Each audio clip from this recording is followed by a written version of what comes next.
The crypto market crashed hard this morning, and this begs the question, is this the end or only the beginning of the final leg up for this bull run? A lot happened over the weekend that influenced today's crash. The crypto market saw more than $2.15 billion in liquidations, and that's more than during FTX and the Luna crash. President Trump also implemented new tariff taxes for imported goods.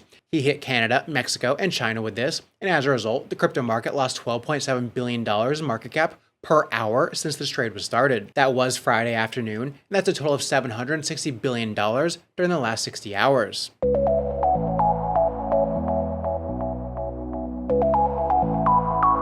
Hey, what's up everyone? My name is Cody, and if you're new here, make sure to like, subscribe, and turn on notifications so you know when I drop latest content. Follow us on Twitter, Altcoin Buzz, and as always, not financial advice, and wish you the best of luck in your crypto ventures. Now let's take a look at 3 events that played a role in this crypto crash. First off is DeepSeek. It all started with DeepSeek that saw the stock market crash hard. However, the effect on the crypto market wasn't as bad as with the stock market. Nvidia's stock even crashed by 17%, or almost $600 billion.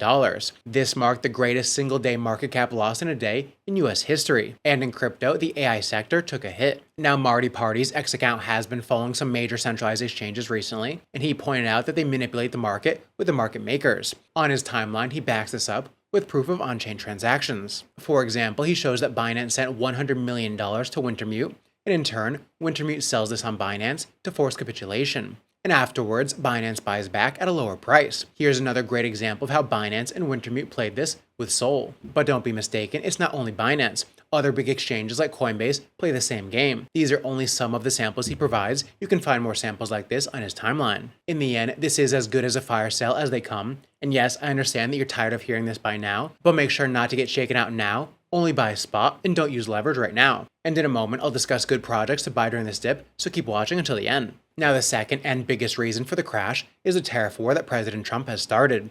He imposed a 25% tariff on Canada and Mexico and a 10% tariff on China. On a high level, you can compare these tariffs to tax. For example, if last week something cost $100, now with this new tariff, it costs $125. 40% of all US imports are from Canada, Mexico, and China, so these goods will now cost 25% more.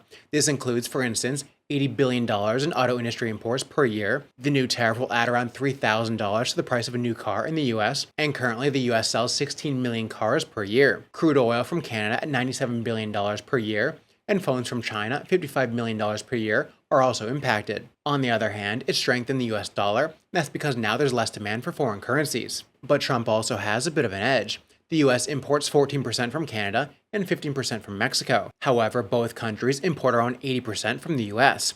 Canada also raised its tariff with the US at 25%, but this didn't prevent the Canadian dollar from dumping to new 20-year lows. China and Mexico are also planning countermeasures. However, no details are available yet. Nonetheless, China seemed prepared for this trade war. Only 15% of their annual exports are to the US. And the third reason for the sell-off, albeit a little bit smaller, Chinese New Year is in full swing. Last week, we celebrated the Year of the Snake, and it ends with the Lantern Festival. This will be on the 12th of February, and it's also the largest human migration on Earth. Each year, around 2 billion people travel during this period. In general, this is a good time to buy Bitcoin, and that's because Chinese people travel back to their small villages and towns. They talk about Bitcoin to their relatives and close friends. And as a result, more people start to buy it. But keep in mind that during this travel period, Chinese people don't trade as much, but this could start again come the 12th of February. And with this dip, some good coins to buy now are made in USA coins. First off is Solana. With the Trump and Melania meme coins, Solana was back on the map again with a new all-time high. Second is Sui. Sui has a lot of things going on. For example, the Phantom integration, and this Solana wallet has 15 million monthly users, and you can now send Sui via SMS. The third is Ripple's XRP. XRP is a prime candidate for a possible strategic crypto reserve, and Trump mentioned such a reserve earlier, and the call for an XRP ETF also gets stronger. The fourth token is Hedera's HBAR. It's a top 20 US made project measured by market cap. It also scores high on experts list for such a strategic crypto reserve. The fifth token is Ondo Finance.